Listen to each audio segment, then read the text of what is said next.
She walked into the jewelry store looking out of place, and everyone mocked her, until she picked up something that left the entire store speechless.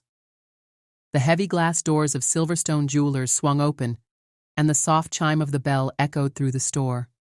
The sleek modern showroom was lined with glittering displays of diamonds, gold, and rare gemstones, each piece more expensive than the last. The staff, dressed in crisp black suits, turned toward the entrance, their rehearsed smiles fading the moment they saw who had walked in. An old woman, hunched over with age, shuffled through the doorway.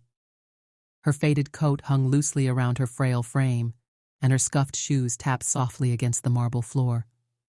Her gray hair was pulled back into a messy bun, and she clutched a worn leather purse that had clearly seen better days. For a moment, the store fell silent. Then subtle whispers began to ripple through the air. "What's she doing here?" one of the younger saleswomen, Melissa, murmured to her colleague. "Looks like she took a wrong turn on her way to the thrift store." The assistant manager, a tall man named Brad, chuckled under his breath. "Probably just here to warm up. She's not buying anything." The old woman didn't seem to notice, or maybe she did and simply ignored them. She moved slowly toward a display case in the center of the store, her cloudy eyes scanning the rows of sparkling necklaces and rings. Melissa rolled her eyes dramatically, loud enough for nearby customers to hear. "Can I help you with something, ma'am?" she asked, her tone dripping with sarcasm. "Or maybe you're just browsing." The old woman looked up, her gaze meeting Melissa's with a quiet steadiness that made the young woman shift uncomfortably. "I'd like to see that necklace," the old woman said softly, pointing a frail finger toward a delicate diamond pendant in the case. Melissa let out a short, disbelieving laugh. "That piece? Ma'am, that necklace costs more than most people make in a year." She glanced at Brad, who smirked and shook his head, but the old woman didn't flinch. "I'd still like to see it." Brad finally stepped forward, his smile condescending. "Ma'am, are you sure? We wouldn't want you to get your hopes up. Maybe we can show you something a little more affordable." A few other customers in the store chuckled quietly, some glancing at the old woman with pity, others with outright amusement. But she simply straightened her back as much as her body would allow and said, "I'm sure." The room grew noticeably quieter.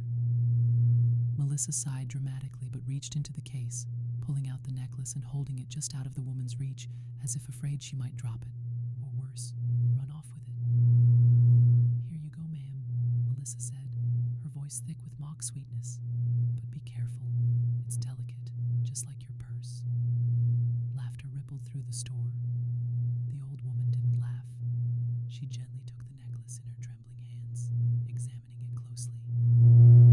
The diamonds sparkled under the showroom lights, casting tiny reflections on her weathered skin. Then, without a word, she reached into her worn purse and pulled out something that made everyone stop breathing. A thick envelope stuffed with cash. The moment the old woman placed the bulging envelope on the glass counter, the room fell into an uncomfortable silence. Melissa's smirk faded, and Brad's posture stiffened. The old woman looked up, her voice calm but clear. "I'll take it," she said, gently placing the diamond necklace on the counter beside the envelope. Melissa blinked, as if she hadn't heard her correctly. I'm sorry, ma'am, but..." She glanced nervously at Brad, hoping for some guidance, but he looked just as stunned. "Do you want me to count it?" the old woman asked, her tone polite but firm. Brad finally found his voice. That won't be necessary, ma'am," he stammered. His earlier arrogance had evaporated, replaced with a creeping embarrassment that colored his cheeks a deep shade of red. But the old woman wasn't done. She pushed the envelope closer. "I'd prefer if you did, just to be sure." Melissa hesitated for a moment before slowly reaching for the envelope. She peeled it open, and her eyes widened. The envelope was filled with crisp $100 bills, stacked neatly and in perfect order. There was more than enough to cover the price of the necklace, and then some. Other customers in the store, who had been quietly watching the scene unfold, now whispered among themselves, their earlier amusement turning into curiosity and a little shame. Brad cleared his throat, trying to regain some of his earlier composure. I'll just have to get the paperwork started, he mumbled, retreating quickly to the back office, leaving Melissa to deal with the situation. Melissa's hands trembled slightly as she placed the necklace in a velvet box. "I'm sorry for the misunderstanding, ma'am," she muttered, her voice barely audible. The old woman didn't respond immediately. She carefully closed her purse, then looked up, her steady gaze locking onto Melissa's. "You know," the old woman said quietly, "when you treat people like they don't belong, you miss out on knowing who they really are." Melissa's face burned with embarrassment, but before she could respond, the door to the back office swung open. Brad reappeared, but this time, he wasn't alone. Standing beside him was Mr. Silverstone himself, the owner of the entire jewelry chain. And the moment he saw the old woman, his face lit up. "Margaret!" he exclaimed, rushing forward. "I can't believe it's you!" The entire store went silent again. Melissa's jaw dropped, and Brad froze mid-step as Mr. Silverstone approached the old woman with genuine warmth. "I thought you moved to Europe after your husband passed," he said, grasping her hands gently. "We haven't seen you in years." The old woman, Margaret, smiled softly. "I did, Henry.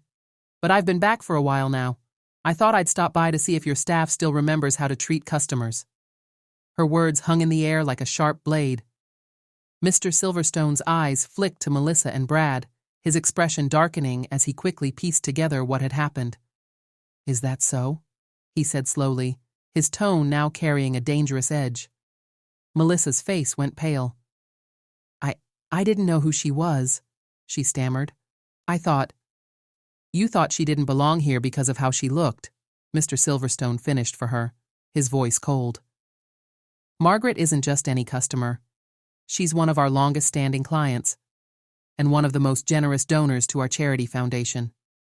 The weight of his words settled heavily on everyone in the store. The customers who had laughed earlier now looked down, ashamed of their assumptions. Margaret turned to Melissa and Brad, her voice soft but firm. "It's not about knowing who I am. It's about treating people with respect, no matter who they are."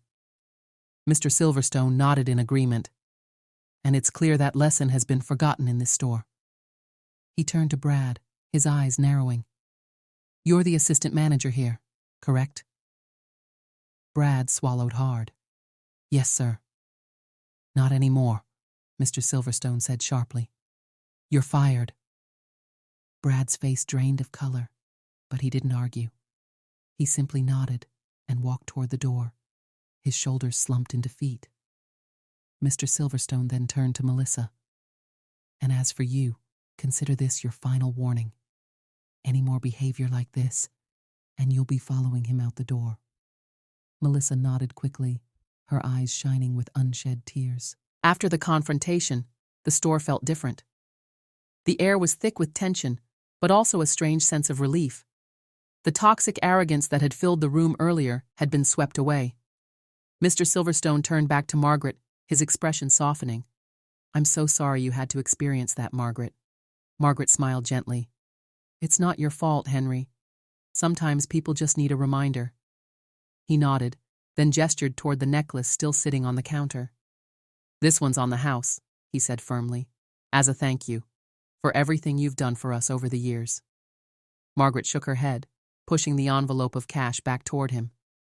"I don't need free jewelry, Henry. I just needed to prove a point." With that, she picked up the necklace, tucked it into her purse, and turned to leave.